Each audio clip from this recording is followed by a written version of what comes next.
समास के बारे में दो चीज हम लोग को मालूम चल चुका था, तत्पुरुष समास और कर्मधारय समास। ठीक है, आज हम लोग को पढ़ना है द्वंद्व समास। ठीक है, द्वंद्व समास में किसे कहा जाता है ये आपको डिफिनेशन लिखवाया गया होगा।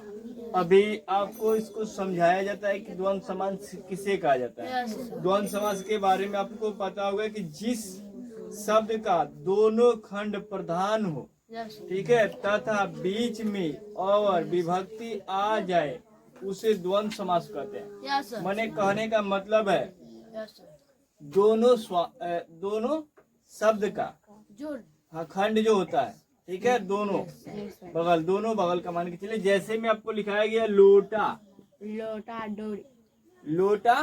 डोरी, ये लिखवाया गया है ना।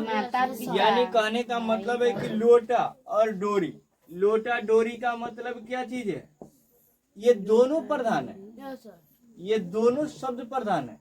क्योंकि डोरी लोटा से जुड़ा रहेगा, किसी कुआं से हम तालाब से पानी निकालते हैं तो डोरी के सहारे निकालते हैं, तो उसके लिए लोटा के लिए डोरी प्रधान है और डोरी के लिए लोटा प्रधान है कि नहीं।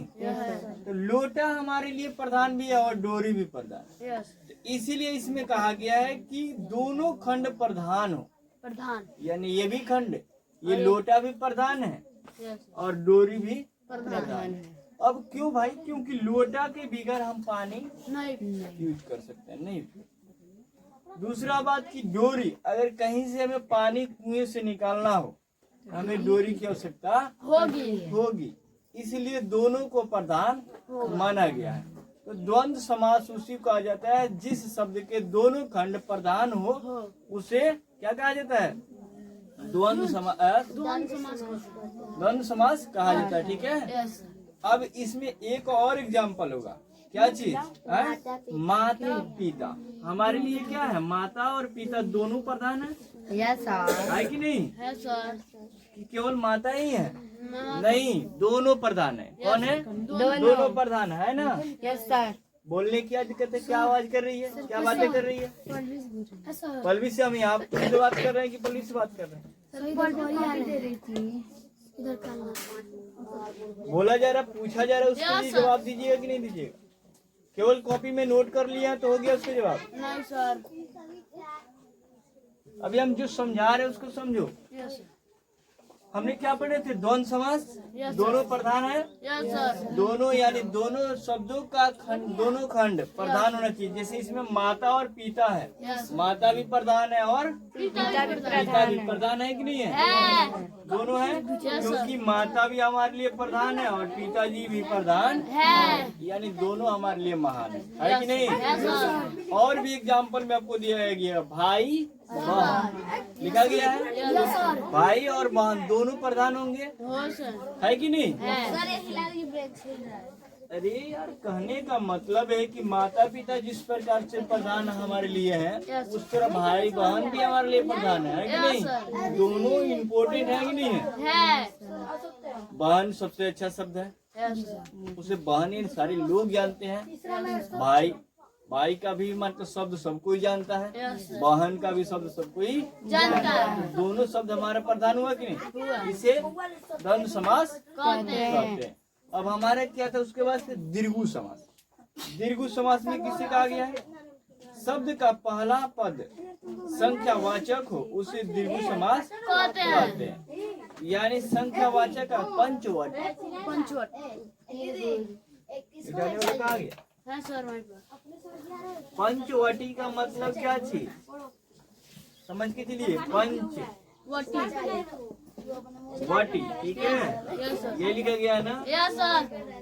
दीर्घु समास के हम एग्जाम्पल बता रहे हैं और इसी को बता रहे हैं। यानी कहा गया है कि शब्द का पहला पद संख्यावाचक हो। संख्यावाचक का मतलब क्या चीज, संख्यावाचक का मतलब संख्या में बोध हो। किसमें बोधो, संख्या में बोधो। उसी को हम लोग क्या कहते हैं, दीर्घु समास कहते हैं। क्या कहते हैं, दीर्घु समास। जैसे लिखे पंचवटी, पंच का मतलब कि 5 संख्या में आ जाएगा। पंचवटी यानी 5 पंचों के द्वारा किया गया, तो पंच में संख्या गिनाएगा कि नहीं गिनाएगा। 10 लोग, 5 लोग, 2 लोग लिखाएगा कि नहीं लिखाएगा। इसलिए पंचवटी, इससे संख्या में बोध हो रहा है। संख्यावाचक हो रहा है, तो उसी को हम लोग दीर्घ समास कहते हैं। इसमें एक और चीज है, त्रिभुज, सबसे सरल तरीका, त्रिभुज।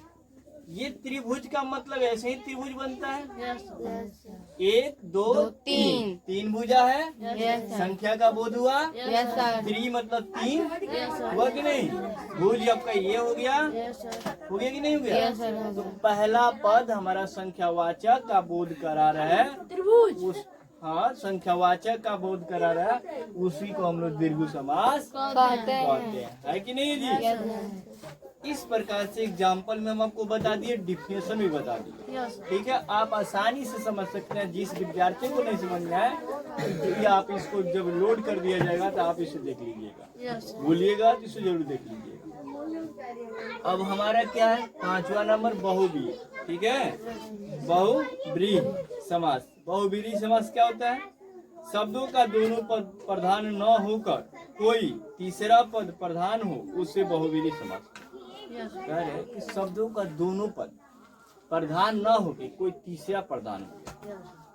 दोनों प्रधान का मतलब क्या, जैसे हमने बोले थे कि प्रधान माता और पिता दोनों तरफ का हमारा प्रधान हो रहा है, लेकिन इसमें कह रहे हैं कि दोनों तरफ के नहीं होने के बाद तीसरा कोई व्यक्ति प्रधान हो, उसी को हम बहुव्रीहि समास कहते हैं। अब सुनिए एग्जाम्पल में क्या दिया है, लंबोदर, लंबोदर, ठीक है, लंबोदर। और क्या दिया है उसके बाद, पंकज, पंकज। लंबोदर का मतलब हो गया गणेश, ठीक है। और तीसरा क्या दिया, पंकज, दूसरा सर, दूसरा चाहे तीसरा, जो भी एग्जाम्पल में बताया जा रहा है। लंबोदर का मतलब हो गया गणेश, ठीक है।